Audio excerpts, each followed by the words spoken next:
Now, tens of thousands of African migrants arrive on Italy's shores each year after making the perilous journey from North Africa in the hope of a better life. In the rich farming region of Puglia, there are estimated 100,000 migrant workers, mostly from Africa. But while many arrive in search of prosperity, they often find themselves exploited by their employers. Sarah Moshte-Hedzadeh has this report. Building up to the summer harvest. In peak season, this camp, known as the Rignano Ghetto, is home to 800 workers from West Africa. The ghetto is part of the architecture of Italy's booming agricultural sector, but its inhabitants have no prospect of European wealth or wages. How much money do you make a day when you work in the fields? No, they work for the farmers to take their money. Nobody say you go there to buy, they give you small money, go buy, you no drink. You just help the farmers. How much? They work 8 hours hard, they give you 25 euro. You take your own car, you buy benzina, you pay transport 5 euro. After you earn, you come here 8 hours, the sun, day hard. You reach here, the money reach 15 euro. No. Cameras aren't welcome here. Residents may be poorly paid, but they're not willing to jeopardize the work they left home for.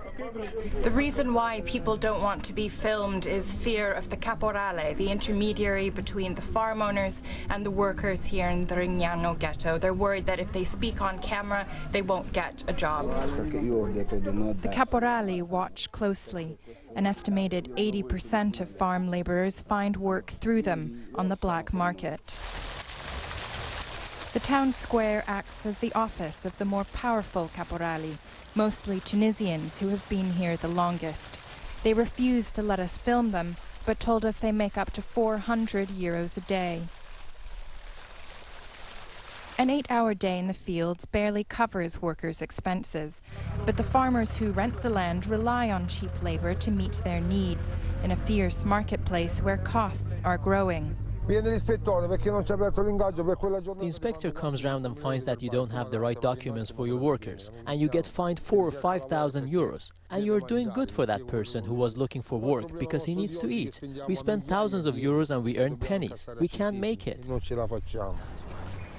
Abandoned farmhouses now dot this lush land. The grind of farm life holds little appeal for most Italians. The discarded buildings now house migrants. It's a makeshift shelter for workers who are disposed of by Harvest End. You don't have mother here, you don't have father here. Then you cannot keep any money. Bonnie Prince says if he had money, he would return home. But now, I cannot go empty-handed. That's what I'm living here about 12 good years. You cannot go empty-handed now. The punishment is Italy.